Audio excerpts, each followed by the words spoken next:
the control room was filled with the assembled executives of the monster nation. More than an entire day had passed since Luminous's declaration. We've received a report from Saoi. He successfully eliminated the threat known as Zelanis, and drove away the calamity called Vega, but the situation is still far from secure. I know you're all exhausted, but I need you to stay alert. The one speaking was Benimaru, the Supreme Commander. To respond swiftly to the ever-changing battlefield, even Saoi had already deployed himself. Not even one of his clones had been left behind, and he was now connected to Benimaru only through thought communication. That was how dire the situation was. The gathered executives nodded with grim determination. It wouldn't mean much if they managed to protect their homeland, only for the world to fall apart. No one here was in peak condition, but their resolve remained unshaken. Of course, sheer determination alone wouldn't be enough. Zijin, for example, had already succumbed to an evolutionary slumber and was absent. Speaking of absentees, Diablo was also missing. He had left after mentioning he had some minor business to attend to and had yet to return. Benimaru was slightly concerned, but he had a rough idea of where Diablo had gone. With a wry smile, he decided to let him do as he pleased. So, Benimaru-chan, what's our next move? Representing those gathered, Ramrus posed a question. All of our forces that have returned from former Eurasania will be deployed to Damargania. A tense silence filled the control room. I will be leading them. Before anyone could voice their questions, Benimaru declared his decision. More than half of the Kurenai were still trapped in former Eurasania, frozen solid like statues. And yet, Benimaru had no intention of launching a rescue operation. Hearing this, executives like Gabiru and Geld could only grasp the weight of Benimaru's resolve. Gabiru, in particular, was deeply worried about Sophia, whom he had just started a relationship with. But this was not the time to voice such concerns.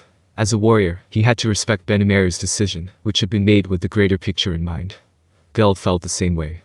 Not all of his yellow numbers and orange numbers had made it back either. Some of his men had absorbed the damage that was meant for him through the power of Ultimate Gift. King of Gluttony, Beelzebuthan were still awaiting rescue. Both Gabiru and Geld wanted nothing more than to charge back to former Eurasania immediately. But that was not an option. It wasn't that Benimaru was being heartless. On the contrary, he was a man of deep compassion. Precisely because of that, no one dared to oppose his decision. If there was a question to be raised, how do we handle transportation? It was Albus, heavy with child, who asked the most pressing tactical question. Even with the fastest forces, Gabiru, reaching Damargania would take over a full day, assuming they didn't stop to rest. For the other military divisions, it would take even longer. If they didn't depart immediately, there was a strong possibility they wouldn't make it in time for a critical moment in the battle. If Rimuru were here, he could have used large-scale teleportation magic to solve the issue. But now, they had to manage on their own, and the burden of logistics, something they had rarely needed to consider before, now weighed heavily upon them. Albus was concerned about this and spoke up, fully aware that she might be throwing cold water on the situation. However, Benimaru remained unfazed. That issue had already been resolved by his younger sister, Shuna. No problem. Shuna will transfer us. Yes. I have already analyzed Rimuru-sama's spell formula, so I will safely transport everyone to our destination. Benimaru declared confidently, and Shuna nodded with a smile. But it wasn't entirely without issue. The difference in magicules and energy between Rimuru and Shuna was immense. Even if the spell had been simplified, transferring a large number of people at once was expected to be an enormous burden. Yet, no one pointed this out at that moment. Everyone understood Shuna's resolve and chose to respect it. If she said it was fine, then it was fine. It was Rimuru's teaching, never claim you can do something you cannot. Shuna would never break that rule, so success was all but assured. As for what came afterward, they would deal with it when the time came. Ramrus-sama, we'll be leaving the dungeon's defense in your hands. That request from Shuna was essentially a declaration that she would be rendered useless after the transfer. Ramrus was not so foolish as to overlook this. Of course. You can count on me, the almighty demon lord Ramrus. She accepted with her usual cheerful grin, reassuring Shuna. Benimaru gave a firm nod. Apido, I'm leaving the dungeon's defense to you. Understood. However, as soon as Zijin awakens, abandon the dungeon and deploy. But the dungeon held everything that Rimuru had left behind. It was also home to Albus and Momiji, whom Benimaru valued more than his own life. Even so, Benimaru did not waver. Beretta and Trainee Dono will handle the dungeon's defense. I have no intention of dying, but depending on the situation, anything could happen. If you can reach me, that's fine. If not, Apido, you'll have to judge the battlefield yourself. Entrusting the dungeon's defense to others was an unthinkable order under normal circumstances. But this alone proved how dire the situation had become. Sensing Benimaru's feelings, Apido gave a solemn nod. For someone as confident as Benimaru to admit he couldn't predict his own survival, it was as if he was leaving a pedo as an insurance policy. And for that trust, she had to respond accordingly. Yes, now is the time to protect the fate of the world. Exactly. We will claim victory. They would win. And so, they all laughed together. That resolve became something shared by everyone. Kumara, you're deploying as well. Understood. With a fearless smile, Kumara responded. It wasn't her first battle outside the labyrinth, so she remained unfazed. Benimaru nodded in return and made the final decision. Crimson Lotus Squad, Hikura will lead it until Gabiru returns. Leave it to me. Goblin Riders will be under Gopta's command. Ranga and Kumara, you will support Gopta. Run wild across the battlefield and display our might. Got it. Understood. This shall be delightful. As for the Hiryu, you are permitted to engage in free combat. Hearing this, Gabiru had a puzzled look on his face. He had assumed he would be leading them. Noticing his confusion, Benimaru continued. Gabiru, Geld, I have a different mission for the two of you. Given the gravity of the situation, it was obvious that this separate mission was of great importance. Gabiru and Geld held their breath, waiting for Benimaru's words. I figured you might have intended to do this even without my orders, but... With that preface, Benimaru revealed the strategy. It was an extremely dangerous mission, yet ironically, both Gabiru and Geld's expressions brightened.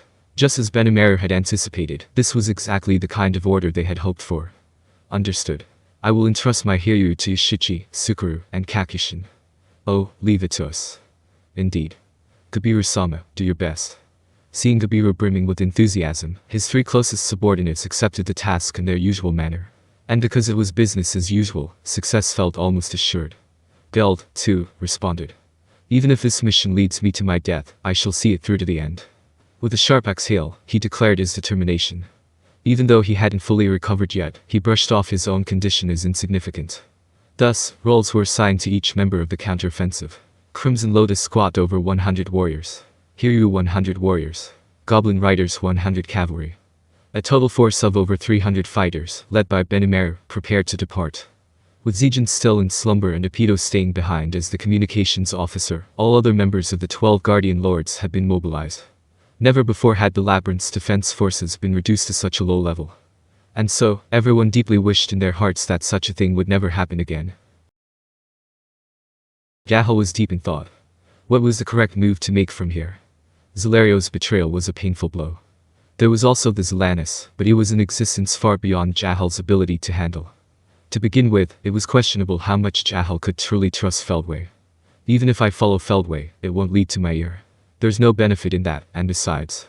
His thoughts turned to Benimaru. A detestable enemy, more infuriating than anything else. Despite being overwhelmingly inferior in status, Benimaru had manipulated Jahil, the Demon Emperor. Such insolence was unforgivable. For a lowly demon to defy Jahil was an act of wickedness that should never have been allowed. Therefore, punishment was necessary, but Benimaru was troublesome. If it had been a one-on-one fight, Jahil's victory would have been certain. However, the mistake was allowing Benimaru to amass a force of his own. The correct strategy would have been to defeat them one by one. Jahil doubted that even his evil blood wave could have killed Benimaru, so it was likely that Benimaru would stand in his way again. If that were the case, it would be best to settle the matter before things became too complicated. I too have enemies I must defeat. The foremost among them is the Demon Lord Luminous. She was a hateful enemy who had destroyed the divine ancestor, whom Jahil revered. Not just Benimaru, but also the Demon Lord Luminous.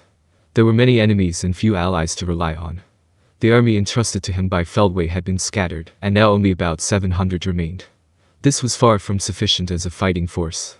In any case, sitting idle would achieve nothing, so Jahil decided to gather information.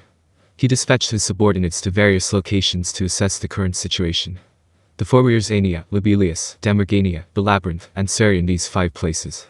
He considered the Sarian, which he had attacked himself, might not need to be investigated, but he sent scouts there just in case. Even if it turned out to be unnecessary, that decision could be made after hearing the reports. And so, time passed. Reports began to pour in, and they were things Jahil could not ignore. The four warriors Ania had been sealed in a world device. Attempts to investigate the interior revealed that reaching the center was impossible with half-hearted forces, and the details remained unclear. It was speculated that the battle between Guy and Velgrynd was still ongoing. The problem lay with the remaining 4 locations. First, in Lobelia, Dagaril had been defeated. What? Not only Fen, but even the destruction god Dagaril has been defeated. Unbelievable, I never thought Veldora would have grown so powerful. But being even superior to Jahil had exited the stage so easily. This fact surprised Jahil more than Zelario's betrayal. Rebuilding from this point will be difficult, I suppose. Well then, Feldway, what do you plan to do? At this point, the existence known as the 3-star commander had effectively become a hollow shell. Each legion had also collapsed, and the damage was too great to seize control of the core world. Still, if they could secure victory, it wouldn't be a problem. He was also concerned about the battles in other regions. The movements of those who had invaded the labyrinth were one such concern. It seemed that communication had been cut off, and their whereabouts were unknown. What was even more surprising was the fact that Zelanis had appeared. With such a powerful figure entering the fray, it was only a matter of time before the labyrinth collapsed. And yet, there had been no further developments since then.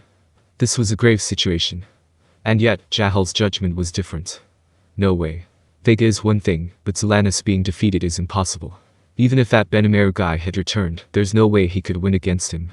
He ended up thinking that way because he was too entrenched in his own common sense. The lack of news likely meant that the battle within the labyrinth was still ongoing. No matter how much they were being toyed with, in the end, Zelanis' victory was certain. If that were the case, the area around the labyrinth ruins would fall under Zelanis' control. This was an undesirable development for Jahil.